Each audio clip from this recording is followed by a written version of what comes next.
Hi, and welcome back to your favorite nerdy unhinged podcast. I am not the face of FanCorner, Jelaire, and I'm here with, obviously, the face of FanCorner, Rachael. Yay! And today's episode, we're going to be talking about Fourth Wing, the infamous book talk book that is sweeping the nation and selling out everywhere in bookstores. Literally, when I went into Barnes & Noble to buy it for this experiment, they were like, LOL, like literally, she laughed at me when I was like, yeah, I'm wondering if you have a certain book. And she's like, yeah, what's the title? I was like, Fourth Wing. And she was like, those are impossible to get, actually. And I was like, okay. Then Target had it, like no big deal. Gosh, no big deal. So she was just, anyway, but they are hard to get your hand on. Yeah, that's so wild. Oh my gosh. Yeah, so that's going to be our main topic for today's episode. Once again, we are on YouTube. This is our second episode, y'all. Woo! So hype. And as always, we're going to start with our high mids. Yeah, so if you want to skip them, if you're like, I don't need 10 minutes, I'm talking, I'll put in the show notes when we're switching over to actual, I almost said smutty, not what I meant. What is the word when you, like a spoodle? What's the spoodle word? They don't know spoodle. Basically, when we're talking about the real thing. Spoilers! Spoilers. When we're done talking about... Jelaire calls them spoodles, yes. And I can't unsee it. It's so charming. And so then I couldn't remember the word. Anyway, it's spoilers. It's okay, so let's get into it. Okay. What is your high this week? My high is kind of a joint high with Rachael. Because we went and saw the Taylor Swift movie. It just came out on Friday. Yeah, as of recording, it came out this past Friday. And as a lot of you know, Rachael and I both went to the Eras tour, but not together. It was a travesty. Which is so sad. Then we did do a joint party. Well, I did through a party. Yeah. For us, like the Eras tour at home. Mm-hmm. But this was obviously a very different experience. For sure. And we were both so hyped. I immediately bought tickets the day they went on sale for us. And we went, and it was a wonderful experience. Like a lot of people have seen on TikToks, TikTok being in the theater, people are like, doing the chants, dancing, singing along. It's such a good, positive experience. Yeah, I was a little worried. I feel like TikTok, because it's TikTok, right? Yeah. Had hyped it before as like, seating versus non-seating. And like, I was like stressed about it. I was like, but then it actually, I think it was like in our theater at least, right? Yeah. Can't speak for everyone. It was like a really good mix. And the people that were standing weren't like detracting from the people that weren't, because of how the theater the tiered seating was. Yeah, the tiered seating was. So it was a really fun experience. It was so funny to me because everyone was wearing their Taylor Swift merch. So we were all wearing the same 5 shirts. Yep. All wearing the same 5 shirts. And friendship bracelets, obviously. Yeah. And every time Rachael and I go to a movie, we bring snacks. So we came prepared with snacks. And there's something really nice about being able to just sit for that long ass concert too. And I love the cinematography for it. Shout out to the homies that filmed it, in LA. They deserve it. All the things. The choreography. I mean, we were privileged enough to see it live, both of us, right. But we were not anywhere near the stage. No, so it was cool to see those details. There were so many things. I didn't know the mic had different colors for every era. I had no idea. And the details in the choreography, and then I really do think, I think it still played well on the stage. It's just, I was to the side, the worst seating, right? But I think Tolerated specifically shone for me in this way of just yeah, it made it so much more intimate.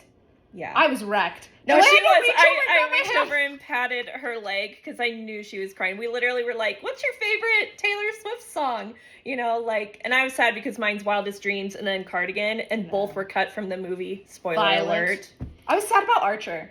Yeah. Archer was a hard hit. Archer was a hard hit. And so Rachael was saying Tolerated's one of her favorites recently, so she was emotional. Anyone with emotionally mature parents. Yeah. If you listen to it and you think of parents, you will die. So have fun with that. Period. I'm glad I've passed on my trauma to you. Here you go. But no, it was truly beautiful. I mean, I cried at certain songs too. How can you not be emotional? It felt just as it felt more intimate than the real concert was in some I ways. agree. Like, they were very different experiences, but I do think ultimately I might have preferred the theater experience. Mm-hmm. Yeah. It was don't less like loud. It was. I still did put in my earplugs. I feel like once we hit, and I don't know, maybe our theater was doing weird things with their sound, but like it was like a level of just fun for me until we hit Reputation. Yeah. And then I was like, ow! Yeah. So I did have to put in my earplugs, but you can still hear everything. Yeah. It just takes down the decibels so I don't have damage. Exactly. And also, it was kind of fun because our theater, because of the time of day we went to the theater, it was filled with a lot of like preteen girls. Teeny boppers, yes. as we like to call them. Yes. And like they weren't annoying or anything. It was just so nice to see them like enjoy Taylor. It was wild that how well they knew the discography, considering their age. That too, yeah. I saw a TikTok. I sent it to you right before this.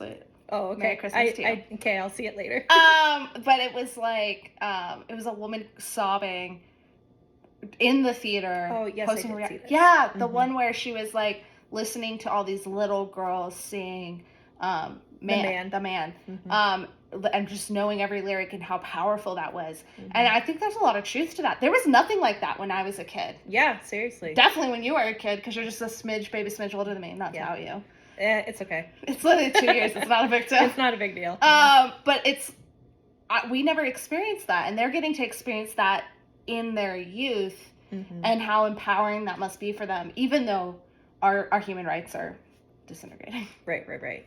Yeah. So no, it was just really powerful to think about that and hear not just us sing along, but those preteen girls sing too. I think honestly the best part of the whole concert was, though, I'm gonna tell on us, okay? Oh, okay. We're gonna go to jail. It's fine. No, we're not going to jail.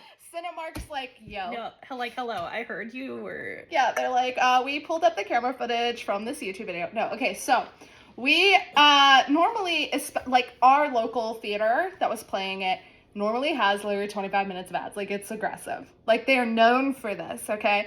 So we were a baby smidge late, and didn't think anything of it because, I don't know, I don't need to sit and watch Honda Civic ads. Yeah, or whatever the next film is that's coming out that I don't I think what makes me violent is it's not even trailers anymore. It's like, it's trailers and ads. Yeah, Honda Civics and whatever. But yeah, if the horror movies come on, I'm like, get me out of here. Anyway, so we were just a smidge, like, maybe 15 minutes, maybe 10. Maybe 10. And we came in and the concert was already started. And at first I was like, oh, maybe it's like a Yeah. And like, I felt like we entered a Twilight Zone. I was like, what's happening? Yeah, because we came in during The Man. Yeah, which is the second song of the set. So that was kind of a bummer in some ways. It took me then a minute to kind of reacquaint, like, be like, oh, this is real. Like, I just felt like... Yeah, because it was like, oh, how did we miss that? So our movie ended, and we double checked that there wasn't like a end of credit thing, and then we went and we walked over into a theater where like it had just started, and so we went and sat in the very, very front row where no one ever sits because it's way too close to the screen. Because we want to take someone's seat to do it. Yeah, of course, and we didn't want to look conspicuous by standing. Yeah, of course, don't want to be creepers in the dark, like literally.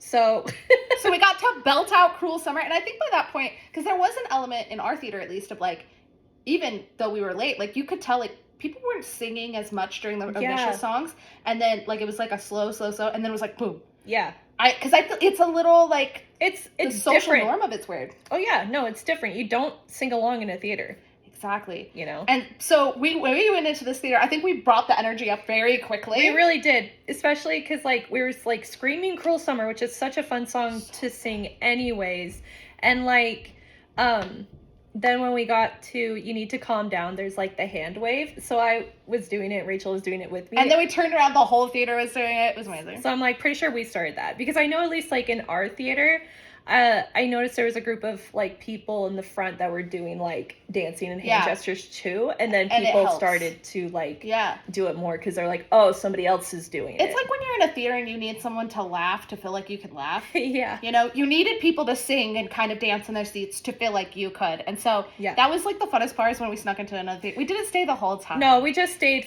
It was tempting. But I was out of water. So. It was tempting, yeah. But like I literally pulled up the Cinemark app and like what other times are happening in this theater right now. And so it was perfect. And then very quickly, I got the flu shot today, which all of you should do, by the way. And the new COVID booster because it's out.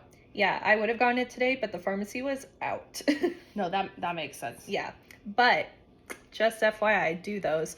However, my arm is now sore.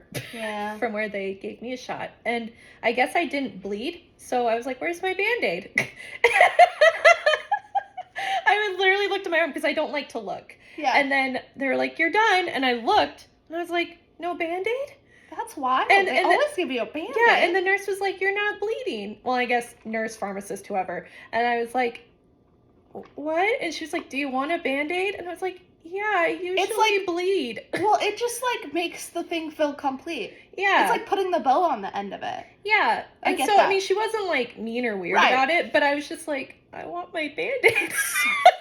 So she came and put the Band-Aid on, and then I left. That's so funny. I got mine a few weeks ago for the flu shot, and my arm, like 1 or 2 days later, Brian and I were out and about, and he was like, "Babe, what the hell happened to your arm?" And I looked at, because I wear a lot of sweaters all the time, you know that. Right, yeah. I'm like she's in a cold hoodie 24/7. always. And I also, it's like a thing. Ironically, I'm not doing one now, but the one time in my life. Anyway, but so I hadn't seen it yet, but I had like a raised welt. Oh, wow. Like, and I was kind of freaking out because I don't have health insurance. To say, I'm like, was that like an allergic reaction? I think it was a little bit, but I have happened to message my friends about it. Okay. Because my friend Kat had mentioned that she had gotten the flu shot a few weeks ago, and I was like, "Hey, like, did this happen to you? Like, I'm freaking the hell out." And she was like, "Yeah, no, it did." And she was like, "It goes away after a few days, but yeah, it's uncomfortable and creepy." Okay. So I took some some allergy meds for it, and it was fine, but it was kind of a freaky feeling. Huh, interesting. I wonder if that'll happen to me in 2 days. Stay tuned.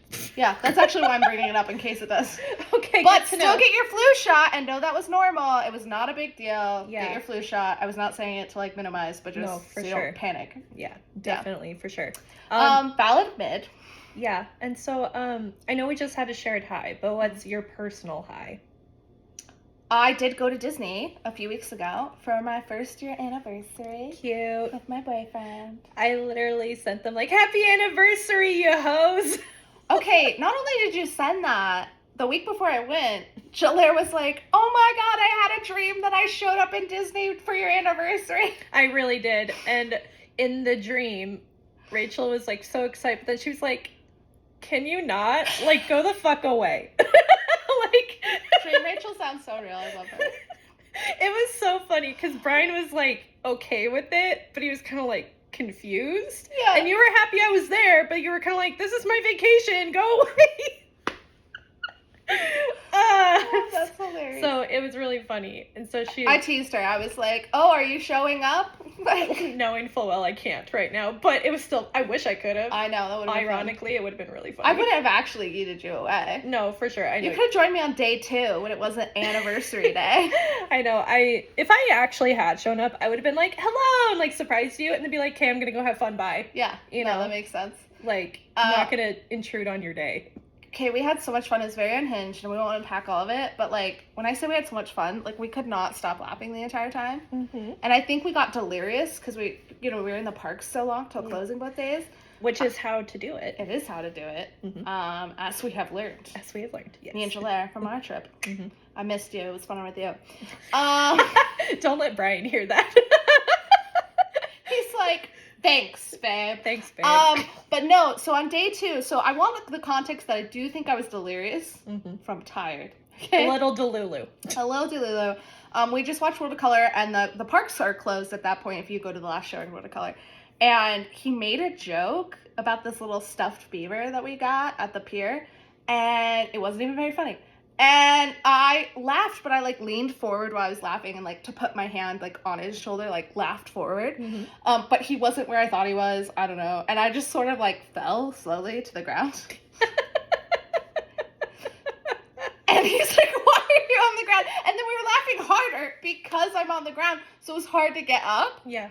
And it was so embarrassing. I wanted to die. Oh my god. Like, luckily there weren't a lot of crowds around us, but it was very unhinged. I'm sure people thought we were drunk, which actually I had not drank. Yeah. That day, but and I looked really ridiculous because I was wearing like a cute little Loki cosplay. It was really cute. Thanks. I liked it. I had like a cast member stop me and she was like, "How is your whole thing this great?" And I was like, "Thanks." But then it was funny because later in the day when I got cold, because like the Loki stuff's green and stuff. I put on like my pink coat over this little green skirt, and I had got my socks wet on a water ride, so I bought these socks with Minnie and Mickey on them, and they were pink, and they were like kind of like up to my knee a little bit. So I looked so unhinged. Yeah, and so it made it probably even funnier that I was like on the ground. So just making a fool of myself in Disney. I would say you're probably still more fashionable than most of the people at Disneyland. Valid. Even, you know? Valid. So. Okay. But I also have to confess, when I got drunk, it was also funny. I made less of a fool of myself because no one saw it. Yeah. But it was bad. So the first day, we did Disneyland the first day. We went to the Ogas. Oh, yeah. And we had to fight for our lives to get it, but we did. And I, as Jelaire knows, I am a only drink a Disney person. Yep. So my tolerance levels are very low because I don't drink. And, but I really like the drinks and Ogas, and it's fun for me. And I apparently had 8, I think, less in the day than when you and I went. Wait, 8? Yeah, I think I ate less. Oh, 8. I thought you were saying you had like 8 less drinks. I'm like, bitch, you didn't even have 8 drinks when we were there. No. Okay, I think I ate less. Yeah. So, like, because we were, like, splitting things. I think we were, like, anyway, Genie Plus is a nightmare. I think we were, like, prioritizing, like, we were stressing ourselves out. Anyway. Yeah. But so we, I only had a drink and a half, but I was wasted. Like, I don't even think I was tipsy. I was wasted. Okay. So I needed food. Okay. Of course, obviously. So we get out of there, and I didn't like anything on the menu at Oga's. So we had our drinks. He finished my second one. And Brian feels nothing. Like, he's, like, the same human being 5 drinks later. Like, he felt nothing. So it makes it even funnier because I'm, like, giggly. I can't really walk straight. Like, I'm saying funny, weird things. But then I really needed a pretzel, but it was hard for me to walk up the hill. It's, like, it's, like, the littlest hill ever. It's the littlest incline, but you were struggling. Yeah, from Batu to the rest of the park. So I couldn't do it. And so I was like, go wait in the line. Like, I can't make it. I'm so hungry. So but I was sitting on the bench, and it's just, again, the babiest of hills. And I, like, couldn't handle, like, sitting up straight. So I just ended up laying on the bench. Amazing. Like a drunkard. And he came over, like, he got the pretzel, came back, he was like, babe, what are you doing? At least you remember this. Oh, yeah, I remember. I was a blackout drunk. Like, I probably was just, like, heavily tipsy, but the pretzel helped a lot. But then it was really funny because I don't think Brian, like, trusted me. Yeah. Kind of like you. Yeah. Except I was in control that time. I mean, I still was a little worried, but... That's fair. I get really giggly, guys. It's so funny. But so, at one point, he went to, like, get us, like, I'd order food then at Bengal Bites or something. And they were so good. Yeah. I'm still remembering when we discovered, like, our secret favorite last time. Yeah. Those kebabs. I like the ones with the asparagus wrapped in bacon. Yeah. We got those again. Amazing. So we were going there to get me more food. I just wanted a pretzel in the meantime. And, but obviously that part of the park is a lot more happening. Yeah. Like, there's people everywhere. There's so much right there. Packed. So, he put me on a little bench, and he was like, stay. Like a dog? Yeah, he literally, his hands came out, and he was like, stay. He was so stressed he was gonna lose me. Oh my gosh. Like, he was like, and then when I, like, funny. Peed, I came out, he was, like, right there. He was like, I don't know, I feel like you'd get, which, to be fair, is probably valid. I might have seen something sparkly and disappeared. So. Be like, ooh, shiny. Yeah. I completely forgot. And to be fair, I told him this. Like, I said it out loud, had no filter. I was like, that's valid. I forgot you existed. I literally just had the I Forgot You Existed Taylor Swift song just go off in my head. Iconic. Anyway, so my anniversary trip was very fun. Amazing. I'm so glad you had a great time. What was your mid, though? My mid. It's a little dark, but stay with me, it's funny dark. Just like how we be. Just how we be. One of my stalkers, there's a few, blocked on, like, literally everything, okay? He ended up, I guess he now has a TikTok, because I saw his name come up, and it's a distinctive name. It is him. I clicked it. Is him, right? Yeah, for sure. He liked one of my TikToks, and he strategically liked one of my TikToks that has no likes, so I definitely noticed, because it, like, batches them. Like, if something's been popping off, it'll be like, so-and-so and 59 others. Yeah. I'm not clipping it. I don't know who that is. Yeah. But so I saw that, and that was kind of upsetting last night. I handled it a lot better than I have in the past. Like, it used to make me feel really unsafe, I think. Mm-hmm. But I, Growth.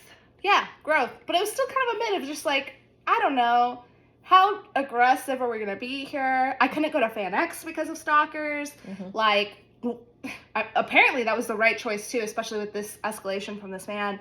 But it was just really funny too, because I was literally like, I don't want to be this man's Roman Empire. Which was objectively one of the funniest things I've ever said. I literally died in the voice memo when she shared it to me. I was like, oh my gosh, this is like horrendous, but it's so funny.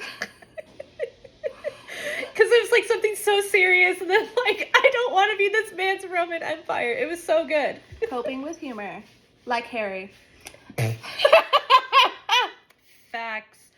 Oh my gosh. Speaking of Harry, another side fun thing that I feel like mentioning. We painted pumpkins recently. Oh, we had our bestie anniversary. Yeah, we had our bestie anniversary. Which was so adorable. It was super cute, and we made boo baskets for each other. Okay, but we didn't know. Yeah. That, like, I didn't know she was making boo baskets. She didn't know I was making her one, which made it better.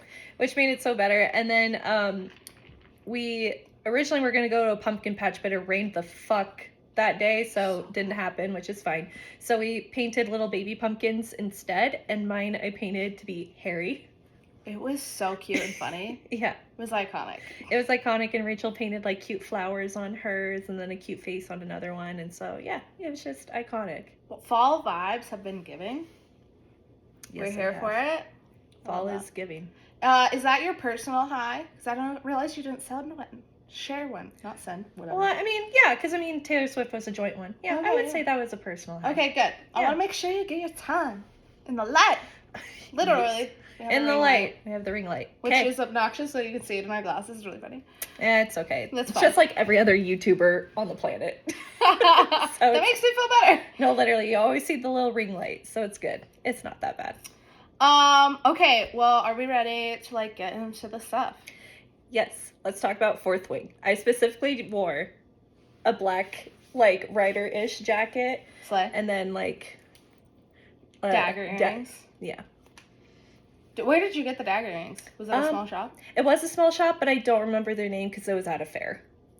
But, valid. But yes, they are from a small shop. Yeah, I feel like that's, like, been, like, a thing, so it's really cute. I love that. Yeah. So... Before we fully get into Fourth Wing, let's kind of do, and spoilers, this part won't be spoiler free. Let's talk about, like, the state of book talk in general. Because obviously Fourth Wing is, like... It's, like, eating up the TikTok. center of TikTok right now. Yeah. But there's a few other things happening, right? So, tell me a book that you loved this year and a book that you hate. I'm so glad or you medium asked. Disliked, you know, whatever. I'm so glad you asked. Let me make sure I grab the right book. Oh, slay. She's prepared, ladies and So, gents and others.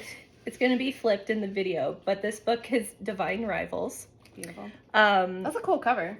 Yeah, I actually like the UK cover more because it has the two main characters on it, and it's a very pretty art by Rebecca Yarros. TikTok has also been really liking this book. Is this a hate or a love? This is my love. We're starting off with my love because I don't have a physical copy of the book I hate. Okay, obviously. I just want to check. No, this is a love. This one's been popping off on TikTok a little bit too, at least in the spheres I've noticed. Right. And it's a, like, I will say it's supposed to be a duology, so sadly it's not a standalone. It does end on a cliffhanger, but basically it's a story of a boy and a girl who are writing for this newspaper, and they're like rivals, like in a more academic, like literature writing sense, to get like the head writer job. And it feels more like World War II kind of esque time, but it's its own fantasy world. Okay, so it's fantasy. It's like an urban fantasy, I would say. And they are like, you know, I hate you more kind of thing. And then she is writing letters to her brother who is off in the war that's happening. And she just like would put them under her wardrobe. And the letters came through the wardrobe and ended up at his place. And so it's kind of almost a You Got Mail thing where they write back and forth, sending letters through their mysterious wardrobes. And like falling in love via letters. Fantasy, You Got Mail. Yeah, exactly. I dig that. It's really adorable. I really love this book. So if that sounds fun, read it. Also, people were like, it's giving me Howl's Moving Castle vibes a little bit. So if you know that Studio Ghibli movie, you know, it's a fun one. I love that. Yeah. Do you want to talk about your favorite book? Okay, yeah. Let's do it. I'm going to just, since we're apparently doing show and tell here. I just happen to have them. No, I want to enjoy the fun with you. Okay, so my favorite this year so far has been, actually, okay, so it wasn't on Book Talk that I found out about it, but I'm going to talk about it anyway. It's okay. Daughter I've seen of a it Moon on Goddess. Book Talk a little bit too. That makes me feel better. I feel like I get stuck on just ACOTAR only. It knows what you love. It knows. It's like, she's gonna love this shit. Daughter of a Moon Goddess by Lynn. Mm-hmm. And it is one of the best fantasy series I've ever read. Amazing. I am obsessed with it. I read it. I binge read it, which I don't do a ton anymore at this place I am in my life. Could not put it down, this or the sequel. Mm-hmm. It's a duology. It's so beautifully done. It is a fantasy, and it hits a lot different because it is not set in sort of a Western like society. And I feel like a lot of fantasy, unfortunately, that's popular is set in a Western thing, and it lacks diversity, true diversity. And this one did not have that problem. So it felt very unique. It felt very fresh. And it was just so beautifully done. And it just like, the way it built was beautiful. The romance in it was stunning. Like there were multiple points I'm like so stressed for this main character. How is she gonna like come into the power, whatever. How are we gonna, and the love story is one of the best love stories. I'm working on getting Jelaire to read it, but also Jelaire's still in the middle of all the books that I'm making her read. So I'm in my SJM read, which we'll get to later. Yeah. So, but this will be one I soon bug her about after. It's fantastic. Cannot recommend it enough. Is that one inspired by Chinese mythology? Yes. Okay. It is. It is Chinese mythology. So when I say fresh, I don't know if this author really did a fresh thing or if this was new to me. Okay. To be fair. That's fair. But it does feel very fleshed out from what the myth was, because I looked the myth up after. Oh, that's cool. Yeah, and it is obviously a lot bigger. Yeah. Because they're not crazy thick, but you know what I mean? Like it's a chunky book. It's a big book. It's a fantasy. So, really recommend. And there is no smut in it for those that don't like the chili peppers. Oh, good to know. But still, like, you know what I mean? Like the hand grazed kind. Yeah, I would say, because I kind of forgot to say that, I would say this is definitely YA. It does have a spicy scene, but it's like your typical YA spicy scene, but it's so well done. I love that. Just FYI. Oh, I love that. I have been seeing more like Asian authors like get more popular on TikTok and like in media, and I do feel like everyone talks of the Orange and the Priory Tree. Yeah, but I don't know if that's Asian inspired, but the author is a white woman. LOL. I am so sorry. It's okay. I had no idea. It's okay. You had no idea. I've only seen the cover. No, that's valid, a valid assumption based on the cover. Because it totally like looks Asian inspired. Yeah. I don't know for sure because I haven't read it either. Right. But yeah, because I know there's Daughter of the Moon Goddess. There was another book as well. I'm blanking the name, but trust me, there is an up and coming genre for those kinds of retellings, which is awesome. I think like the more things like Book Talk hopefully are fueling the book industry. Hopefully we can get more and more voices in here actually getting told. Yeah. I think they've always been around, but they haven't been like in the mainstream because of how marketing works. Yeah, for sure. It's so exciting. Like I know this author. I'm going to be stalking everything they do from now on. Amazing. It'll be an obsession. In fact, actually, it was kind of sad. It was only a duology. I was like, aw, okay. I like listened to this. Maybe it was on Book Talk. I don't know, but a discussion where somebody was saying like, I miss having like a longer fantasy series to read. Yeah. Like duologies and standalones are great. Right. Like we are in the period of duologies where like it used to be like only trilogies. Right. I feel like, but. They're like, I crave like a longer fantasy series, which apparently Fourth Wing is going to be a 5-book series. Yeah. So we'll get it. I think it's so funny because I feel like I have so many big sprawling ones I've read, but maybe that's just been happenstance. Yeah, maybe. So that's valid. Yeah. I don't know. They specifically were like, I want another Throne of Glass that's like a long going. That's fantasy. Fair. I know Book Talk talks a lot about this one as well. The Jennifer Yep. Jennifer L. Armentrout. Thank you. I literally thought that was wrong, but apparently that is how I said it. Yeah. She wrote the From Blood or Ash series, for those of you who have not heard of it. I don't like the From Blood or Ash series. I DNF'd them in the second or third book. I DNF'd in the third book. Yeah, I've heard that from a lot of people. But, if you were craving a longer series, she's on book 2, and there's more coming out for the prequel series, which is Daddy Nikotos. So much better. So much better. Amazing. Cannot talk about it enough. It's definitely not on the same level as Daughter of a Moon Goddess. Yeah. It's totally different. Anyone that's read anything by Armentrout will know. It's like, could we use an editor? Yes. Absolutely we could. But it is very compelling, and I love this story a lot. It does stick with me. And the next one comes out actually the end of this month, and I'm like, dude, really? I'm gonna lose my mind. I'm so excited. That's awesome. The way it ended, okay, I'm gonna tell you more later, but basically, like, think like if Hades and an evil Zeus were in like a dirty love triangle with a girl, with Persephone. Amazing. Anyway. That sounds so juicy. I know, right? I thought it was going that way, but I was like, no, it's not, is it? And then it's kind of going that way. Ooh. And I know who I'm not supposed to root for, and like, we don't really know anything, and he seems evil right now, but I'm just kind of like, and it's gonna be dark and twisty, but hopefully like a good level of dark and twisty, so. That's good. Like another secondary book you've read this year. I like it. Tell me about something you've hated. Oh boy. So I asked her this before, I warned her, and she got real pressed, so I'm so excited to hear what it is. Oh, like, I could see her, she's like, I was so pissed. Oh, dude, I recently got pissed about this. So, I've talked about the how I've been reading Harry Potter fanfic this year, specifically Hermione fanfic. Right. And there's one author I really love Spitka 8. I love her stories. However, she has a book that's published now. Okay. And it's called Forget Me Not, and Julie Soto is her real name. So that's what she goes by. And I was so excited because I love how she writes Hermione. Like, she's so good. And but then I read Forget Me Not. Oh, no. And I was so disappointed. No. I was like 100 pages in. The book's only like 300 and something pages. Yeah. And 100 pages in, I was like, I'm so fucking bored. This is like not entertaining or exciting at all. I should probably say what the book's about instead of just going, this sucks. Okay.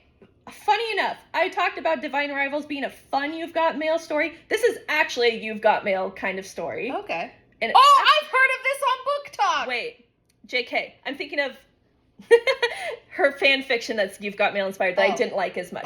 However, I didn't like this book. But basically, Forget Me Not, it's the story of a girl who works in the bridal industry. Okay. And she had some fling with a guy who's a florist. Slay. In the industry, and he's just Mr. Grumpy Pants, blah blah blah, but like not like Mr. Edgelord, but not like in a fun way until way later in the book.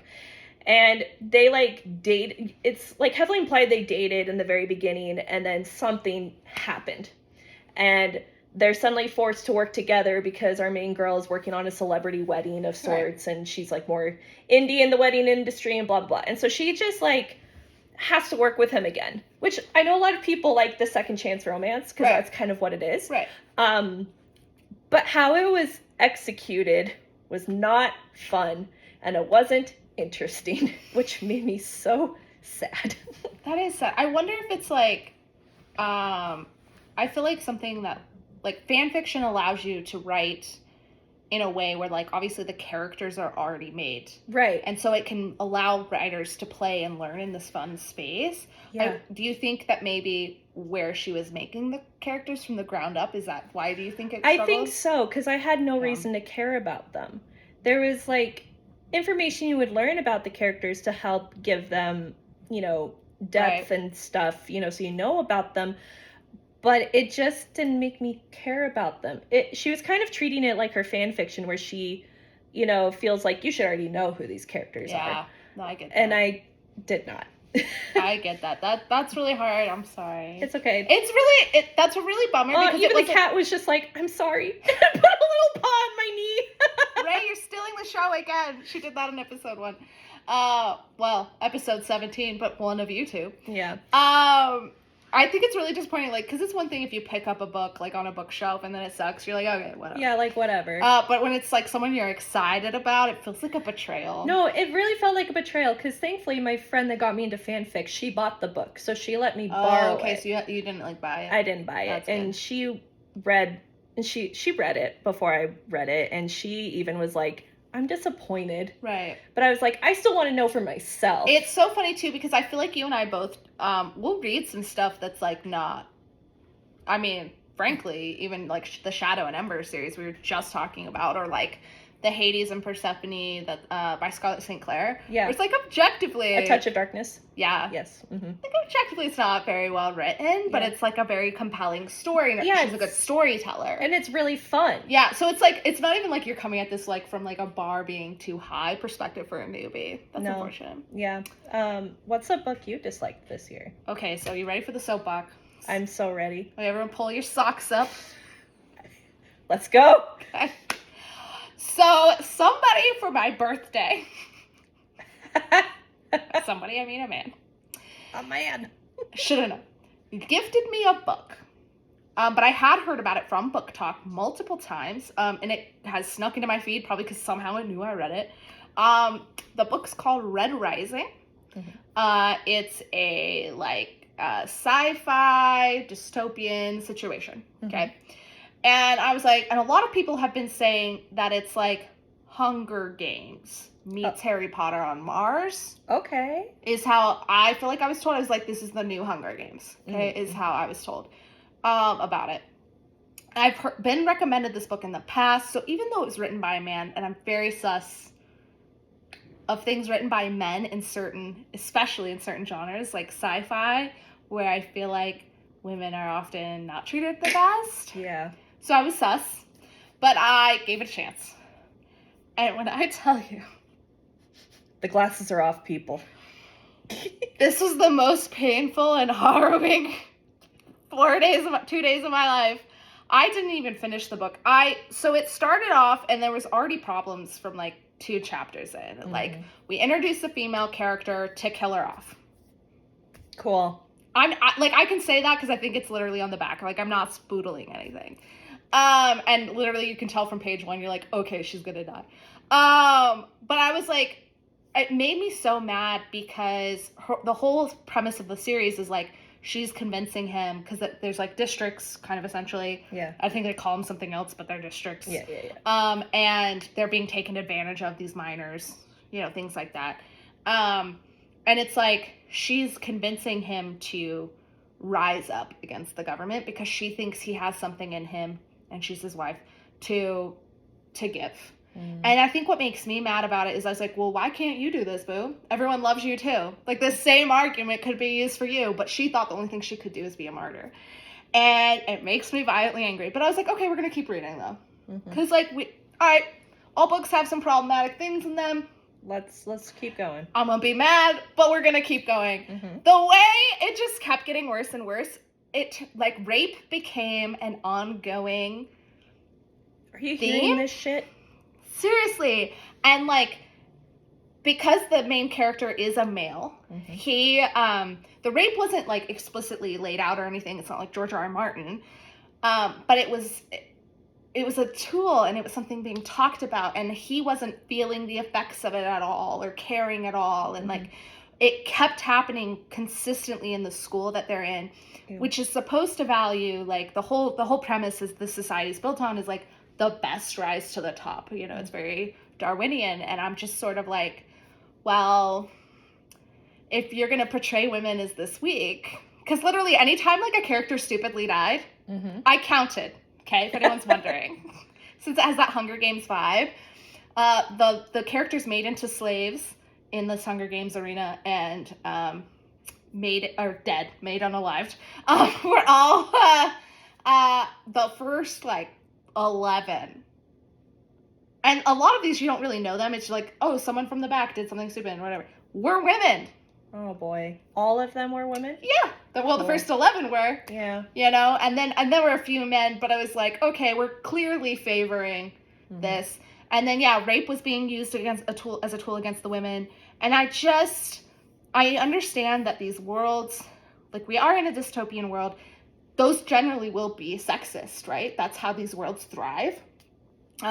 That's how our own world thrives, on creating inequality. So it makes sense. But I think there's a way to do it that doesn't feel like the main character either doesn't give a fuck or revels in it. They're literally, when I stopped, there was like a lot of raping going on, and he has the chance to execute the kid that had done it, the man that had done it. And he does, but he finds out that he is also like of his same caste secretly. He's also undercover. And he has this whole existential crisis of Lynn, like feeling bad for executing this man who was a serial rapist. Ew. And it made me really mad. And so I looked it up on, like, I was like, why am I not hearing people talk about it this way on, like, book talk and stuff? Like, I feel like I've been told this is like, oh, you would love this, like, whatever. And so I was kind of mad. Yeah, like, anybody that knows you would know that kind of stuff is not okay. Yeah, and I also was just like, how are we talking about it like it's okay on even book talk? Like, I was like, I'm surprised that this many women are, like, talking about it. And so I kind of, like, to be fair, this is why TikTok knew I would read it. So I, like, was looking it up, and no one's talking shit on this author. And there's, like, a strong female character that comes in towards the end of the book. I did meet her. Cool, whatever. Mustang. Cool. But, like, that's not enough to offset. Yeah. And so I just feel like it was such a, I literally was such a toxic work. Like, I was horrified, and I kept flipping the page, and I was like, this is just, like, eking all the light from my life. But I'm glad I read as much as I did, so I can as vehemently talk about it. Don't read Red Rising. For the love of everything good in this world. It's a trashy book. I didn't even donate it. Oh. I threw it away. Nice. Recycling. Because I'm like, did you recycle it? I did. I recycled it. But, like, I was like, bin for you. Like, no one's ever reading this again. Like, I remember so bad. You sent me, like, actual passages from the book. And I was like, what the actual fuck is this? No, they were so disturbing. They were disturbing. It was horrifying. And it's so casually done, because, yes, it's not, like, describing the rapes or whatever in detail, but, like, the way that women are being talked about in this book by a lot of characters. It's not just, like, the really evil characters. You're like, oh. So this is just what the author thinks of women. Yeah. Cool. You know what's funny, too? I asked the man who gave it to me, I was like... Continue. I asked the man who gave it to me, I was like, hey, like, there's, like, a lot of rape in this. And, like, for anyone, I don't think anyone should really be ingesting that kind of content, but I have a lot of trauma, so, and this person knows that, so I was like, why did you give that to me? For my birthday? What the fuck? Oh my gosh. So I was like, yeah, like, what's the deal, bro? Yeah. And the way this man... and he had read it in high school, to be fair, but did not remember any of it. Oh, wow. I read him a lot of passages like I did for you, and he was like, oh my God. Damn. Like, and I thought that was such an interesting thing, too, is just, like, of the bias of, like, to him, didn't notice any of these really awful things happening. And maybe he would if he had read it today. Yeah, for sure. But, anyway, yeah, that's the tea. Men suck. Dude, it's so funny because I didn't even hear about this book. I knew nothing. I'd never heard of this book until Rachael told me about it. And then, like, after is when I started to see things about it. Yeah. And so I was like, why do people like this? Yeah, it's in a lot of roundups. If you go into the Goodreads, there are quite a few women who did leave reviews about how sexist it is. Okay, in the Goodreads. That's good. So there are other women talking about it in no uncertain terms. But yeah, for some reason, no one's taking, to be fair, I haven't either, taking it on BookTok. I filmed a thing about it, but I was like, it doesn't, I don't know. Yeah, it didn't feel right. I don't know. It just felt, where it's other women on BookTok supporting it, I felt like, I'll take on a man any day. Yeah. For men being sexist. When women are sort of, because we're all victims of patriarchy, men and women, but women obviously are in the disadvantaged position. Right. When they are perpetuating it, there's a bit of grace for them on it. Mm-hmm. Because maybe they are getting something out of it. Yeah. And I don't know what it is. But I don't know. And I'm one to always pop after the mouth. But I guess it was, like, kind of a fear of, like, maybe honestly it was a fear, which is funny because I have no no beef doing it on the podcast with a longer format, but yeah, maybe because you're able to like more eloquently explain yourself like you just did, whereas like True. TikToks are quick form content. That's fair. That's fair. The only thing I didn't do is make you all sit through me reading all these awful passages. No dramatic reading today. Not today. Oh, that's so be funny. sassy though. Yeah, sassy. Wow. That was so fun. We're 45 minutes in. Oh shit. Let's talk about Fourth Wing. Let's talk about Fourth Wing. Okay, so Fourth Wing, captivating story. It's literally it's adult, right? Yeah, I believe it's Like I think she's literally 21. Yeah. No. Okay, so yeah, it's adult. Yeah. So it's adult, like school. Yeah. Dragon riding school. Yeah. Mm-hmm. Very cool concept. Been popping off, like we said, all over the place. For context, this book has a 4.6 on Goodreads and a 4.8 on Target.com. LOL. Which a lot of people have beef with, but we'll get to that. Okay. But obviously I know we both liked it, but what did you think, like, in terms of, like, the beef people have had with this book series? What do you think? Part of me wonders if people have beef with it because it's popular. Number one. Always. That's always, like, a culprit. So true. And maybe people had beef because it was sold out everywhere. They're just, like, angry. They're like, I had to wait for this, and this is all No, literally, people were like, I don't read fucking Kindle books, but they bought it on, digitally. Oh, to be fair, if I were to try it on a different, I would probably hate it too, just because of that. I'm not a e-reader. Yeah, no, for sure. That makes sense. And I was like, this is popping off. And, like, Book Talk has made quite a few things pop off that, like, were fun, and sometimes things that are objectively bad. Like, we just talked about Red Rising. And From Blood or Ash. For right? sure, From Blood or Ash. Yeah. And, so I was a little skeptical. Mm-hmm. And it wasn't until a friend of mine read it, and she came to me and was like, Jelaire, please, you would love this book, right? And I was like, okay. And so the audiobook happened to be on sale on one of the websites I buy audiobooks from for $5. So I bought it, and I listened to it. And I listened to it all in 3 days. Like, I don't binge read books like that anymore. I was so captivated and had so much fun. I guess that's leading to the next thing. But, like, beef, I don't know. I think people just love to hate on fun, popular things. I think that's definitely a culprit. I heard a lot of people having a problem with the Goodreads scores because they were like, well, Pride and Prejudice doesn't even have that or whatever. And I'm like, okay, well, okay. So the kind of people that are reading Fourth Wing versus the people who the fuck is criticizing Jane Austen? But whatever. Yeah. They're different kinds of people. Do you know what I'm saying? Because I feel like Fourth Wing, kind of like how ACOTAR was during the pandemic, is another gateway back to reading book for a lot of people. It is a gateway back to reading. I think a lot of people who loved ACOTAR are now hooking on this. And it's not like From Blood or Ash. I do have some like things that I think could have been done better that we'll talk about. But it's super captivating. I also binge read it. Completely blew my boyfriend off. I was like, bye. Like, literally, he was here for a date, and we're very, like, deliberate with our time together. Like, I don't really text or anything during that time, and neither does he. But the way he disappeared for a minute to go to the bathroom, and then I was, like, reading, like, so intensely that he, like, did the dishes. Like, I just was, like, not... He knew you were gone. Coming out of my thing. So, it was so amazing of a book. I really like some of the characters, and I think the world is really unique. Yes. Which is why it's so captivating. Mm-hmm. But basically, I think the beefs people have, the bigger beefs, I'm like, okay, well, calm down. Like, when they're being too mean. Like, there's some things to be said, but, like, there's somewhere I'm like, shut up.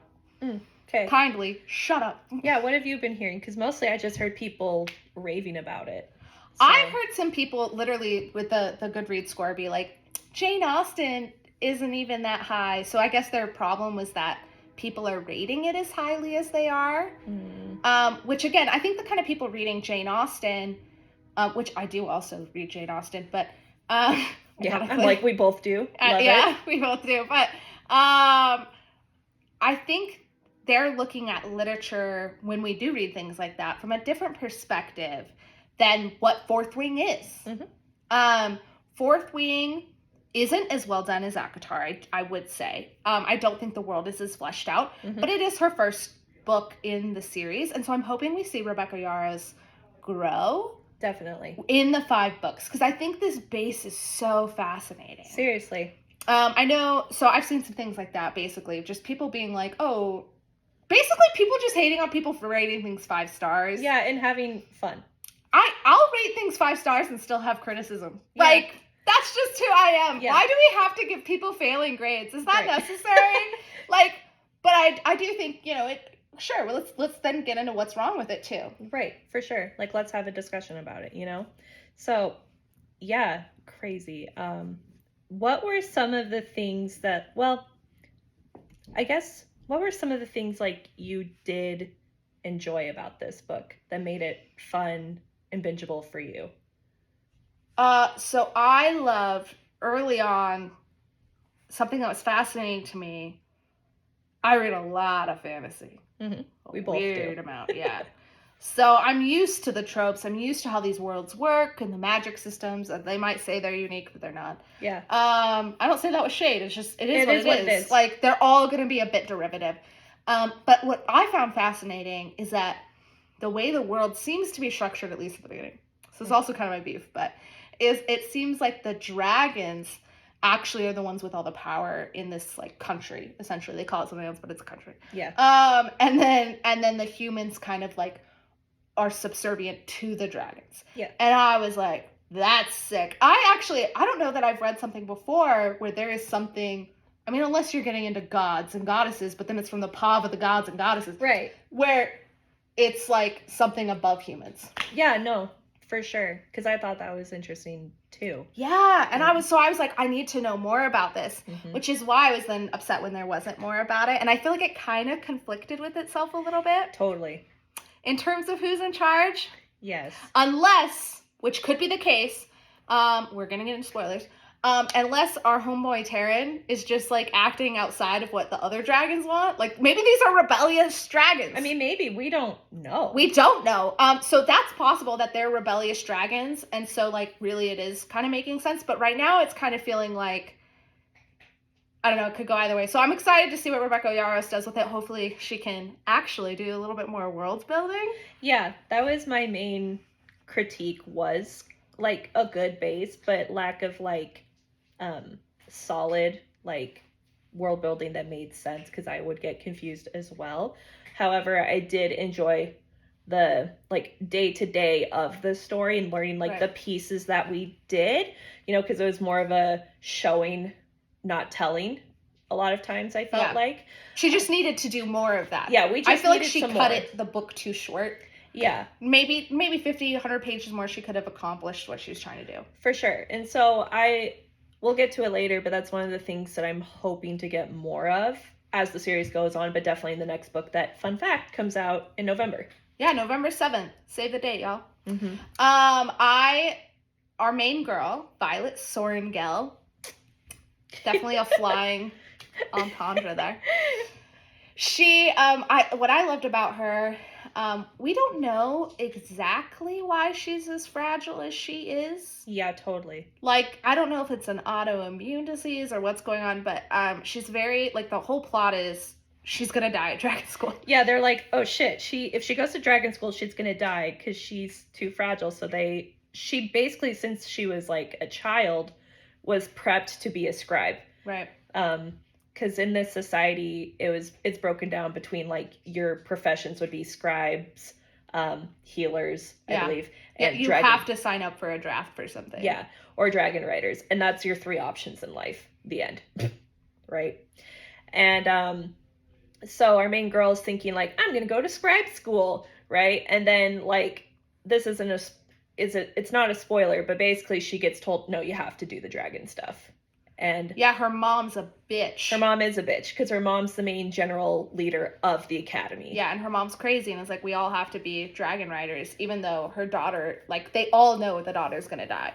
Yeah. And so I think what was cool for me too is how scrappy our main character was in surviving things. Yeah. The solutions this woman was coming to. She was so intuitive and like did creative things to figure out how to come up on top and like do her own problem solving. She was very smart and very clever about how she did things, Right. which was so fun. Because it was set up for people with different physical skills than her. 'Cause she's really short too. Yes. So there were things where she's like, she's physically too short to do it, and she had to find a way to live. Yeah. And I thought that was really cool. What I liked about her, yes, she's smart and she's doing a lot of things on her own, but what I loved about her is very quickly, okay, so poli-sci major. Yes. Her sister was successful, had successfully gone through the dragon school, and tells her, don't make any friends. Oh, yes. Very specifically, do not make friends. No one's your friends. You make allies. Like, because this is like kind of a game of war. Because then they go off to war. So there's literally a war happening. Yeah, that's why they're training them. So, but very quickly, like the first challenge they have even getting to the school, so crossing the parapet, our girl looks at who becomes her best friend, Rhiannon, and realizes Rhiannon's gonna die because of the types of boots she's wearing. And she says, switch me, we'll each take one of them with treads. Yeah. And so they both survive. And obviously, like, that's a friendship building moment. It was not an allyship. Like, she put her own life at risk to do that. Yeah. And I loved seeing those things about our main character because I think that's true leadership and the true way to grow. And it's true politics. Mm-hmm. And true just authentic living is like, yeah, you can just do things for the quid pro quo. Absolutely. Mm-hmm. A lot of people do it and it works okay. Yeah. But I think true success comes from building friendships and from having a support group. That's where those true successes live. And we see that because her life gets saved at one point by a character, and that wouldn't have happened had she not been like that. Yeah. So. And I mean, she even in her own way by like doing that sets kind of a standard, not just for herself, but like the people that gravitate towards her. That's true. And they start to respect her as like a potential leader of sorts, and like, so it's cool. Enacting change around her. Yeah. Mm-hmm. I saw there was a quote on a show. We're in the strike still, ladies and gentlemen. Oh, kind of. Well, the actor's on strike, so I don't know if we can talk about shows, but I was watching something. And there was a quote today that said, fearlessness is contagious. Yes. And I really loved that. Now, I think fearlessness is stupid, so I would change it to courage is contagious. Mm-hmm. But I really love that. And I think she really embodies that. And I think kindness is the same way. I think even evilness is the same way. Like, I think she is the change she wants to see in the world. Mm-hmm. And we're watching these other characters change with her. Yeah, totally. Even when other characters try to literally tear her down. Yeah, some scary hoes about that. Because obviously people don't like change either. Yeah, totally. And so she comes across resistance just for being different, differently abled, and there's people that want to kill her for that alone. Yeah. That's awful. Yeah, totally. Nope, forgot it. I was going to say something funny, but continue. It's all good. Yeah, and that's our main character, though. We have her POV the whole time, and I love her. Violet's great. Icon and a legend. A legend. Do we want to talk about other characters before we go into spoiler territory, or nah? I've been in spoiler territory the whole time. I don't know what you're talking about. Okay, because you just had made a comment where you were like, spoilers, or like no spoilers or whatever. So no spoilers before. Sorry, no spoilers before Fourth Wing. Oh, my bad. Do you know what I mean? Okay, like when we're saying our book recs, I didn't want to do spoilers there, but I'm assuming if they're listening to this, they've read the book probably. Wing. Yeah, no, that totally checks. Let's have a debrief. Let's go. I'm sorry. No, it's all good. No. I was like, she's not being very specific. No, it's good. I was intentionally being vague. No, let's talk about our homeboy, Xaden Riderson. Actually, let's rewind. Okay. Counterpoint. Let's talk about Dane first. Okay. So, funny story with Dane. So, Dane is her childhood best friend who also happens to be a writer. Besties. Yeah. And this was so funny to me because one of my favorite tropes is childhood friends or friends to lovers. And so I was like all in at first because I liked the idea. Right. But then slowly, as we got to see him more and interact with him more, I mean, Violet talks about him like every other page. It's pretty annoying. I could not forget his name for that reason. I was like, Dane. Right. But then like... he's her shadow. Literally. And so like... things would happen where he basically would tell her, you can't do this, you can't do that, and would put her down and just would be toxic. And I was like, this is horrendous. And would just be putting her in a corner all the time and just telling her she can't do things, right? And that she can't succeed. And is literally like, go back to being a scribe. Don't do the parapet. And then like, don't do the gauntlet. Don't do all these things. And I'm like, can you just shut the fuck up? Can you like not right now? And I know like I probably like it, I feel like it's obvious that he's not great to me, but I feel like that's in part because we all got trauma from Tamlin in Hackatar, so like maybe I recognize it easier now, and I know a lot of people did too. But we're also older. Yeah, that too. I do think our younger girlies out there are gonna fall for it the same way we did for the Hackatar originally. When we're in our early 20s. Yeah. You know, I think we have grown. Yes, bestie. we have. Because like grown in like real life too. Like we actually notice men in real life. It's not just that we're jaded book talkers. I mean, I'm a little bit, but LOL. No, Dane. So it's really interesting. So 25% of all, I don't know, cadets. What did they? Yeah, whatever the Riders, stat was. I don't know. Die on their way to cross the parapet to get into school. Right. So she made it. She got across, and that's when Dane sees her and is like, "I didn't know you were coming. Oh my god! Like, why are you here?" Which is all valid. Right. Like our initial interaction with him, I agree, was very cute. So something that pissed me off about Dane. So he tries to. I think when he initially was trying to save her, of like, "Hey, let's find a way to get you to the scribes so you don't die," was super valid because Violet didn't want to be there. No, she initially did not want to be there. Yeah, he just didn't have a fully fleshed out plan. He came to her with like half baked of a plan. And then instead of being like, okay, let's brainstorm together, because she was like, my mom will just send me back, like this won't work, you know? Instead of like, let's brainstorm together, I don't know, he just is like in his own little like, he's trapped in his own little box. It's very weird. Like, he doesn't listen to her. Because if he'd listened to the mother concerns sooner, I actually think she would have left the school. Mm-hmm. And I think it would have been what she wanted at the time. But yeah, she grows throughout the book, and that's not what she wants anymore. By the time he did come up with an actual viable solution. Mm-hmm. So, dumbass. But then it was interesting because she starts to like what she's doing and things. And like, I think for me, what was frustrating, I understand why he said she couldn't do certain things. Mm-hmm. At some point, yes, it got annoying when she proved herself enough times. But there were things that, like, objectively she couldn't do. When they went to do the gauntlet, she had never successfully... It's like basically an American Ninja Warrior challenge. Yes. She'd never successfully completed it. Mm-hmm. And if you don't complete it, you die. Mm-hmm. The way the test runs. And so I think that was valid for him to be like, you're going to fucking die. Because she didn't say, I think I have a plan. Or anything. Mm-hmm. And so I think, like... Not that she has to tell him those things, but I definitely think it was valid that he had those concerns. But I think what pisses me off is the lack of listening. Yeah. And the lack of, like, questions.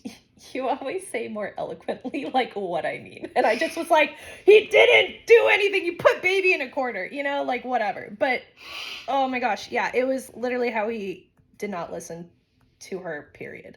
At all. I thought it was really funny when they kissed, and she was like, ah, shit, that wasn't good. I know, no, that was so good. Oh, I'm sorry, I scared again. Way too prompt.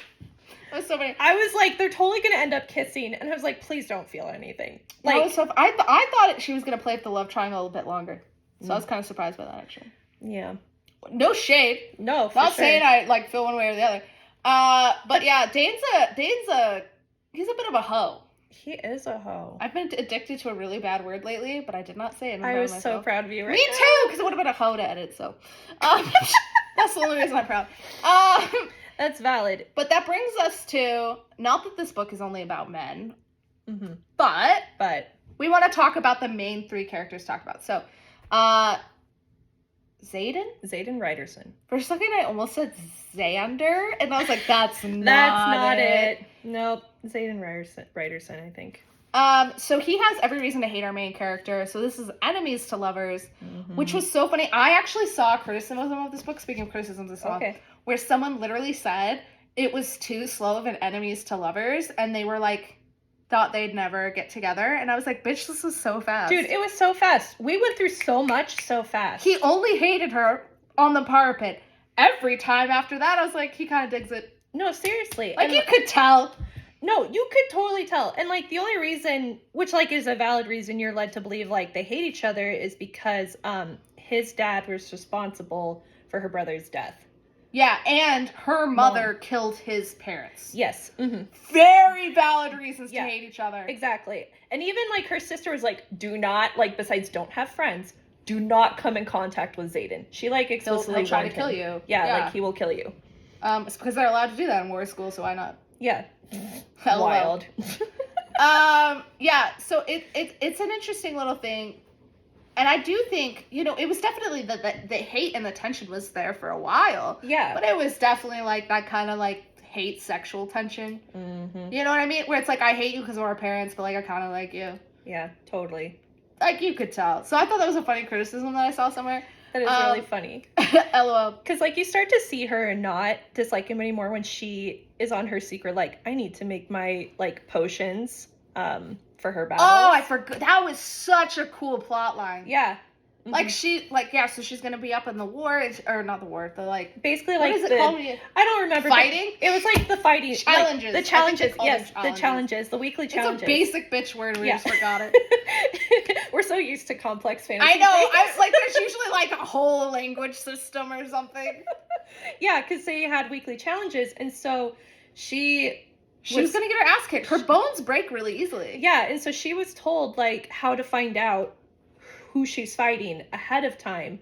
And so she just was concocting these, like, little potions to help her, like, get an edge. Yeah, because she reads enough that she knew some poisons. Yeah, she was poisoning. Yeah, totally. Which was such a fun plotline. Iconic. Yeah. And so she was out, like, gathering supplies, like, like, sometime at night. It was very beginning, yeah. Yeah, in the very beginning, but she was out at night, and she is doing her thing, and then finds Xaden along with the other, like, I don't remember their name, but the other, like, rebel children. Yeah. Because Xaden's, like, the oldest. I think they call them the marked ones? Yes, the marked ones, yeah.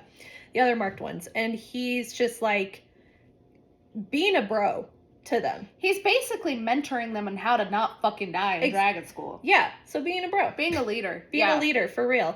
And, but against the rules. It's against the rules, but she doesn't... Well, I should say the law, actually, but yeah. Yeah, and, like, I think they talked that night. They did. Too. Yeah. He confronted her, and she says she won't tell his secret. And I think, you know, so Xaden clearly... being who he is, has all these secrets. Yeah. And so our main character at the end is very mad at him. Violet's very mad at him, which is, I'm not... It's so valid. I would be too. So valid. I think the craziest thing to me, because it makes sense why he kept these things from her, like, just objectively. Like, I think she could shut the fuck up about it a little bit. Mm-hmm. Doesn't mean her feelings aren't valid. Yeah. But for me, where I would be pissed is that he let her leave the war games to go to that location without telling her. Mm-hmm. Because he knew with where they were going to be, there was probably going to be a vibe. They were on the dragons for a long time. They can communicate through their little telepathy link. Yeah. And they're not going to say anything to each other. Yeah. He's not going to tell her, warn her. Mm-hmm. I was like, bro, you set her up to fail. That's kind of bitchy, bro. That's kind of shitty. Yeah. That's kind of shitty. So that's something that really pissed me off. Like, so I think, like, I see why he did what he did. I think it's a very Rashand thing to do. Yeah. He had really compelling, really good reasons. Mm-hmm. But obviously doesn't take away from how she's feeling in that moment. You want to talk about mad at Xaden? You know what pissed me off way more than the lies? What? Because the lies, there's a compelling reason. Yes, for sure. Pissed me off is they sleep together and they break everything. They break everything but the bed, actually. It was really funny. The dresser. The window. Yeah. The tree outside, I think. Yeah, I think, like, there was some fire because her thing's lightning magic, so it's like... When she owes, like... It's hot. I dig it. It was fun to read, not gonna lie, but it was just so funny. It's like, suddenly this broke. You know what was funny? Is it actually didn't do anything for me a little bit. It was funny, but, like, it didn't do anything for me because they hadn't said, like, I love you yet. So it didn't really mean anything to me yet. Got you. But after they sleep together, she says, like, maybe the second time, she says, you know, she's trying to gauge, like, basically a DTR. Yeah, totally. You know what I mean? And she's kind of like, you know, where are we at? Different things. And even though he had literally, like, had a little bouquet on her thing and, like, different things, he tells her, oh, well, this can never be anything more. Mm-hmm. And, like, you know, whatever. And I think that makes me so mad I want to kill something. Yeah. And it hurts Violet a lot. Totally. And she doesn't come to terms with it really quite in that moment. Yeah. And she, like, has to admit to herself a little bit later she is already in love with him. It's not like, oh, I'm falling. It's like, bitch, you're in love. Bitch, you love him. Yeah. Shut up. And I think what made me mad about that is he's giving all the signs, because he was in love with her. Mm-hmm. I think he knows he's in love with her. Yeah. And then he's saying something different to her. And that's, you shouldn't have slept with her. Yeah, totally. I think he was setting her up to be incredibly hurt. Mm-hmm. And that makes me violently angry. Yeah. I actually think she handled that way better than most people would have. A little bit to an unbelievable extent. And that makes me mad. Mm-hmm. Then we got to have an awesome conversation where she said, well, if we're not, if it's not going to love, then I don't want to be with you. Totally. Which was respect. Cool. I loved seeing that boundary setting. So that was really cool. Yes. But I think, like, we're going to talk about things that pissed me off. That pissed me the fuck off. Right. Playing with our girls' emotions. Seriously. Don't do that. Yeah, I forgot that part, like, happened that way. I don't know if you should be sleeping with people before you kind of know what each other's looking for. Totally. I'm not anti-sex. That's not what I'm saying. No. But I'm just saying, like, just so no one's hurt. Yeah. That's a good idea. I don't know. Good idea. Like, totally. LOL.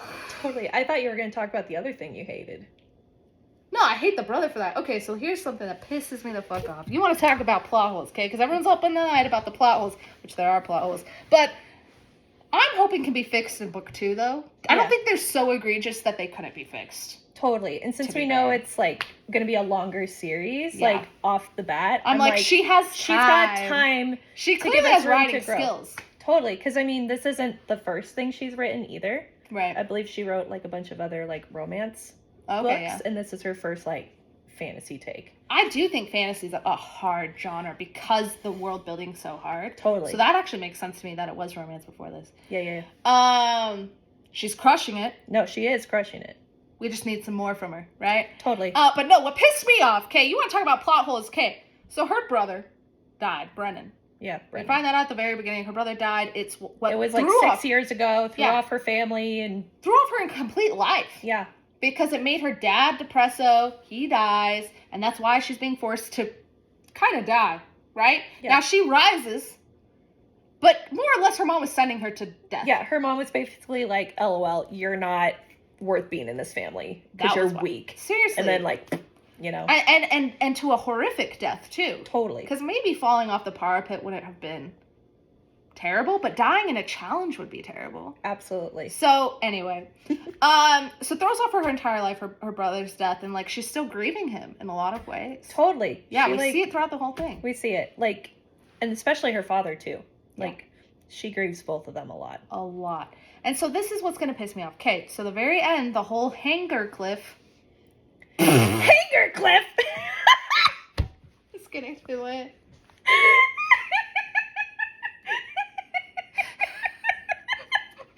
What is that supposed to be, like a Hunger Games cliff? Like, cliff hunger? Because you hunger for more?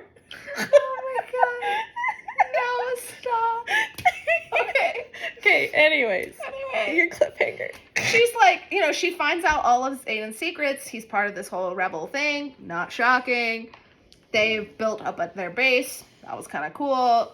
She's been healed there. Zayden and her have a whole conversation about how he's lying and cheating out. Yeah. And valid. Yeah. And then switch to, like, Zayden's POV. Oh, yeah, that was weird. Yeah, I just reread the end, and I was like, oh, we went to his POV, and that's how we find out what you're about to say. The door opens, and it's her brother, Brennan. And it's like, hey, sis. Yeah, and it's so annoying because Zayden implies in, like, what he says that he knew he was alive this entire time. I don't blame Zayden for not telling her because that means Brennan's a rebel and no one can know he's alive. I don't blame him for not telling her. My beef is with the brother. I don't think it makes any sense. Okay, this brother, right? And you can tell he cares for his sisters. He leaves, like, what's called the Book of Brennan for them to, like, help them survive. Yes. Well, I mean, it was for the one that he knew was going, but I'm sure he had heard through the grapevine that Violet was now going through it.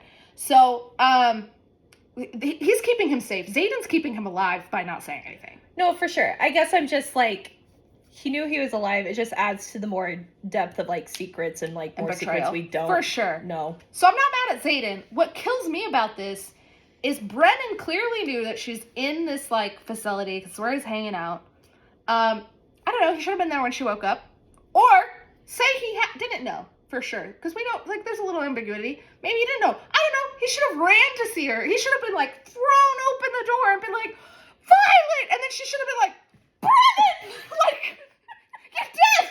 You know, like, that would have been more compelling to me. Instead, it's just like, hey, sis, like, where have you been, Brennan? No, literally. Like, why, if you knew she was here, and she's been told these things, why were you there when she woke up? Do you not love her? Because that's what it's feeling like. I'm really mad about it. Yeah, literally, the last line is, she says, Brennan. She stares at her brother in open-mouthed shock. Brennan just grins and opens his arm. Welcome to the revolution, Violet. The end.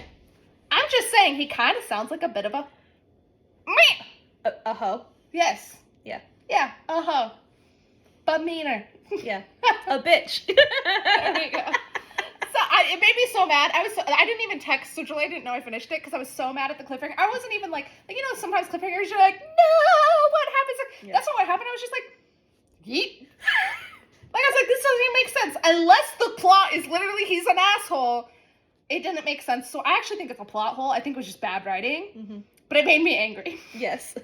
Because, like, I read this before Rachael did, and so I was like, Rachael, I think you're going to love it, but I didn't want to hype it up, like, too much. Right. You know? Because, I mean, everywhere else was. She did, I will say, she had to drag me across the finish line for this podcast, or I wouldn't have gotten on board. Yeah. Totally. But now... No, I'm glad I'm on board. I'm glad I'm on board. Yeah. But it was really fun. I was like, I don't know. It feels too popular. I know, but then I was like, please, I think you really will like it. And then, oh my gosh, you would text me. She's like, I didn't know we had a shadow daddy in here because they didn't have shadow powers. Then I started reading more seriously. Otherwise, it would have been a binge right before the podcast recording. Right, totally. LOL. No, and then I really got into the dragon stuff, like Adarna. I'm really interested in that. Yeah. I'm a little confused. Want to talk about plot holes? How she grew so much in 3 days. Yeah. But. Well, also, like, I'm sure we'll get to know more later, but, like, why 2 dragons were able to bond with her, too. Like, honestly, that didn't bug me. It doesn't bug me a lot, but it's something I want to know more about. Oh, that's valid. I kind of assumed that it was, like, and my brain just put this in, and so it didn't, because dragons seem to be very, for the most part, like, ours aren't. Mm-hmm. Like, I mean, Tyrion's a little grump, but he's a nice grump. You know what I mean? Like, cute Nick Miller grump, not, like, evil grump. A lot of the dragons seem really violent, and they almost don't even seem to really like their riders. Yeah. Especially this early in the bonding process. So, I guess I just kind of assumed that most dragons are just too sort of possessive and like they're in space to ever have wanted to share a human before. Gotcha. And where Adarna is so young, and Taryn, I do think Taryn seems to be a lot less. I know he's like the biggest and the baddest of the baddies, but at the same time, he's very loving with how he handles Violet. Mm-hmm. Absolutely grump, but like the way he like built, like, has the ramp leg for her. All the other dragon riders have to like yeet themselves up there, but since she's short, he makes like a ramp leg for her and things. I just kind of assumed that speaks to their qualities more than like it couldn't have happened before. That's fair. I will say, I think it's because our main character is finally worthy of it. I think a lot of the dragon riders in the past, because of how the humans have set up the dragon trials, are maliciously violent humans. Totally. And her dragons picked her because she wasn't. Yeah. Because she was brave and sticking up for the defenseless and things like that. And so I just think dragons wouldn't have wanted to give that much power to humans before. I don't think they really trust humans very much. Totally. Because you see that with how they talk about the golden ones. Yeah. Where he's like, yeah, no, we keep them a secret for a reason because of their power that they have. We don't want humans to know about it. Yeah, totally. So I kind of think it probably could have happened all along, but finally Violet is someone actually worthy of it. Totally. I like that. Because doesn't, like, Jack the asshole not have a dragon? Yes. I think that's why he gets so angry. Yeah, and, like, him and a bunch of other... Wasted so much time trying to kill Adarna, too. It's like idiot. Him and a bunch of other hoes, because they, like, explain in the books that, like, people that don't get a dragon try to kill off other riders to get the dragon. So I think that perfectly, like, ties in with, like, them not being worthy, like that you just mentioned. It's a Yeah. good insight. Yeah, the fact that they're doing that in the first place kind of means dragons probably wouldn't want them. Totally. And obviously it seems like some dragons occasionally will bond with them, because the dragons do need to win their war. That we don't fully understand. It is. But, LOL. Yeah, I'm really hoping we get to understand some of these geopolitics a little better. Yeah. What other things do you want to, like, see in the next book? So my biggest thing, I think, with the next book, I would like to see more depth. I feel like we have a good amount of characters on the playing field, but aside from Xaden, and actually Liam, we don't get to really experience any sort of depth from anyone else besides Violet and those two. Totally. And then Liam died. Yeah, and then Liam died. So it's like, cool. I guess that's why we learned about it. That, actually hurt. I was really sad. The death that got me the most was when they were doing the gauntlet. And that girl, like, helped Violet and was like, oh, if you run, you can get across really speedy quick and it won't even affect you. Like, she thought it was fun. She loved this death game. Because she'd been playing them since she was a kid. Her parents built her a crazy, like, death gymnasium. Yeah. But a dragon flew overhead and kind of, like, obviously spooked them all because it was, like, very low. And that just made her tip right over and die. And that was hard for me. But anyway. Totally. We don't know a lot about anyone. No. And I think that's frustrating because it feels like we have the start of, like, such a cute bestie ship between Violet and Rhiannon. Yeah, Rhiannon. And they don't bother to, like, give more depth to that. No, because the relationship itself seems very quippy, seems very cute. Yeah. She clearly has other things going on. Totally. Like, we get these hints from her, but we've never had, like a moment that we have, like a Manon and her second Aster, like, moment where they bond over, like, something. Like, that never happens, and I just want to know more. Like, I feel like it's kind of a little shallow because, like, we know that, like, Violet helps her with her studies, and she helps her, like, train, and we know that happens. She has an on and off again boyfriend. That too, yeah. But we don't see it. We don't have, like, character interactions. Or even if she just shared her tea sometimes. No, totally. Like, oh, we're off again, and I'm kind of sad about it. Yeah, no. Yeah, literally, it doesn't even have to be much, but, like, just these little lines that would show us, like, glimpses into what's happening on her side. Yeah. Instead of just Violet's side. Totally. Would be nice. No, I think that'd be fun. Another thing that, like, I've noticed, this wasn't the first time it happened where, like, the very end switches to, like, the male POV of whoever the romantic character is. And I don't know if I want this or not, but it would be kind of fun to have, like, a little more POVs from Xaden since he has so many secrets and things. But notice she switched to third person when she did that. So I don't know if we will get to know more secrets, even if it is kind of his POV, because it's third person. True. But yeah, so that's valid. Yeah. I actually hated it, but valid. No, I always am like, what? Like, it's a nice little treat, like a little snack at the end of the book when that happens. Valid. When it's at the end of the book, that's fine. I don't like a lot of POV shifts during a book. I'm like, what the fuck, like, is happening? Because I'll be so reading that I'll miss the little thing at the beginning, and I'm like, wait, what? Oh, gotcha. Yeah. Like, it kind of throws me, and I don't like it. But valid. Yeah. I would like to see, I'm just kind of interested. I would posit that Xaden is endgame. Okay. I think with their dragons being mated. Totally. That makes it endgame. It's like Fated, guys. Like, come on. But I also get why book talk is jaded. Because of Sam Cortland and things. Yeah, totally. Totally. Tamlin. Makes sense. Yeah, no. Like, SJM has made me sus. I mean, I want them to be endgame. I personally really like them together. Yeah. And, like, want to see that long journey with them. Yeah. But I have just, like, a teensy bit of, like, I'm scared. Well, so what I'm kind of hoping happens is that it's like, it goes kind of a little bit back to enemies to lovers. Yeah, totally. And, because I don't think we played in that very long in a lot of ways. We didn't. Well, and also it'd be more like...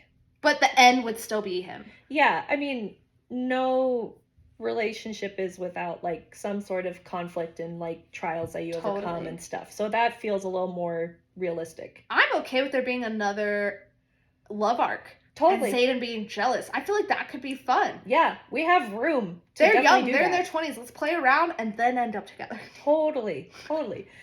It's no different than Aelin, like, experiencing totally different things in Throne of Glass. Exactly. You know? So I'm really excited to see what happens with that. Mm-hmm. And I'm really just excited to see, I think I'm excited to see all these TikTok reactions. I don't know if I told you about this. Mm. When I was in Target and picking up the book. Yeah. It was so fun. I was like, oh, there it is. And I picked it up. And these two girls, early 20s, maybe 21, 22, they were like, ah! And I was like, like, I thought they were screaming at me because maybe they wanted the book. Oh, were they just wanted to talk to you about it? Yeah, that's what ended up happening. But it's kind of startled me. And they were like, that's the best book I've ever read. And I was like, oh my gosh. And then she's like, it's even better than ACOTAR. And I was like, okay, hold on. Let's calm down. But also, it was really funny because her friend was like, and then they were like talking to me and she's like, yeah, I'm on book 2 of ACOTAR. I don't think it's very good. And I was like, keep going. Keep going. You don't know shit. Yeah, you don't know, girl. Keep it's going. Like that TikTok like, anyway, whatever. So that's so funny. But they were just so cute and so hyped. Mm-hmm. Like, one of them was kind of screaming in my face, like, level of hyped. And they're like, yeah, we can't wait till the next one. And so I'm excited. I think the books like this, these sort of cultural phenomenon books and TV shows, I think it's good for us all. Because, yeah, it does happen to be TV shows nowadays. So it's fun to have it be a book. And this is a well-written book. There are issues. Totally. But it's a well-written book. And I think that's good for all of us. Yeah. And it's, like we said, it's so much fun to read. There was something I was going to say similar to, like, what you're just talking about, but it's gone now. Story of my life. Story of our lives, for real. Something about the new book coming out? Yes. Oh, one thing I'm excited about is is more memes and funny content, because TikTok Fourth Wing memes are top tier. They're so funny. I might have to get in on these. I'll have to send you some, because I don't think I have yet, but literally after I finished, my friend sent me all the memes she had saved, because they're all spoilers, right? And then I got on meme TikTok that's funny. for Fourth Wing, and it was so fun. I saw one. Mm-hmm. I think it's the only one I've seen. I don't know if you sent it to me or I found it in the wild, but it was the funniest thing I've ever seen. Yeah. It was like, it was like, I don't know, it was one of those like CapCut ones where they're like, laughing hysterically. Yes, I love those. And it was like when Taryn said, should I bring Zayden? When she's like training her magic. Yeah. For context. Like, just a reminder, because I'm assuming you've read the book if you're here. It's because she was able to use her lightning a lot more effectively during orgasms and sex. Yeah. Because it's heightened emotion. Yeah. So when she's training without Zayden there, it's like, anyway, and her dragon's trolling her. Dude, he's great. He's really funny. You know what's something, it does kind of creep me out. Okay, that's me getting too in the sauce though, so it's fine. Okay. It creeps me out, the mind connection between them all. Between the 4 of them? Yeah, because I feel like... Or 5 of them, excuse me. Yeah, actually. And I know she learns how to build up like a little bit of a wall, but Feyre and Roshan's walls seem to be stronger. Like, it seems like they can literally close that off. Yeah. I don't know. Like, it just creeps me out. Like, what if she's peeing? Like... Maybe we'll get better wall coverage in the next book. I hope so. Because relationships don't need that. I can't handle that in real life, can't handle it in fantasy life. Like, come on. Give the girls some privacy, y'all. Privacy. No, mic drop. Thank you all for joining us for this Unhinged podcast episode. Soon we'll be talking about, probably not our next episode, we'll have something else fun in store for you, but soon we'll be talking about Book of the Night in this little FanCorner book club thing that we're doing. By Holly Black. Yeah. Oui. I wonder when that one comes out. We'll have to look when the second one comes out. Yeah, I didn't realize there was going to be a second one. Yeah, I didn't either. I was actually pissed. Like, now I'm happy. Like, I want it now. Yeah. You know what I mean? I thought it was going to be tied up in a bow. And I was like, man, how are we going to get there? And then luckily you texted me before I got there. But so that's something to look forward to. Yeah. Do you have any closing thoughts for us? No. Do you have any products to talk about? Yeah. I do. Oh, yeah. Go for it. Okay. So, for my cozy gamer girlies, I'm making little leaf buddies. Aw. Read my mind. Say, what popular game has Rachel been playing a lot of lately? Hint, hint. That was cute. That was really cute. I'm making little leaf buddies. They'll make to give you little seeds. Cute. So I'm making a ring box version. Cute. And then I'm going to actually be releasing also 8 different designs. Amazing. Like as an ornament collection. Cute. They will be pricey because there's a lot of painting involved. But they're cool. Totally. One's like hanging from a little leaf, you know? Adorable. And then like one's like holding a flat. Anyway, they're cute. They're cute. I've been having a lot of fun doing that. Amazing. So those are coming out here soon. And then a reminder for my sitcom girlies that my full-size blue French horn is currently on pre-order. They'll be shipping mid-November. So we're kind of getting close to that, really. Totally. Only a few weeks away. Mm-hmm. So if you buy it while it's still on pre-order, you're going to get a free keychain. So amazing. do it. Please. Do it. I just outed myself as this being fake. That was really embarrassing. Meh. I'm gonna level with y'all because I did it. I was like playing with it and lifted it up. And I don't want to edit it out, so we're gonna have to tell them now. We put these on so we looked more legit, Yeah. but our mic's broken. We're gonna fix it. We're gonna fix it. But we're on vibes. We're living on vibes. We're and living on enjoying vibes. right now. So anyway, so we were like, we're gonna put these on so it still looks real, and obviously the mic is still here because we're faking it. But I ruined the effect for those of you who are gonna notice in the comments. I'm just gonna The circumvent smoke you. and mirrors are. It all crumbled. It all crumbled. Anyway, so yeah, thanks for asking. What's going on in FanCorner? Amazing. Like, subscribe, save, share the videos, all the things. We love y'all very much. And have a very magical day.